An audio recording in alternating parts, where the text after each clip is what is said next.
ওগো নবী, আপনি পিছনের দরজা দিয়ে বাইর হয়ে যান, আমি বিছানার উপরে চাদর গায়ে দিয়ে শুয়ে আছি।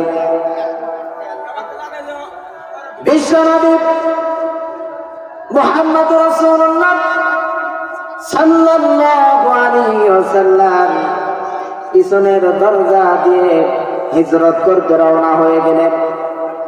প্রিয় ভাইরা আমার, বিশ্বনবী যখন ঘর থেকে বের হয়ে গেলেন, কাফেরেরা আক্রমণ করলেন, চারিদিক দিয়ে ঘেরাও করে ফেললেন।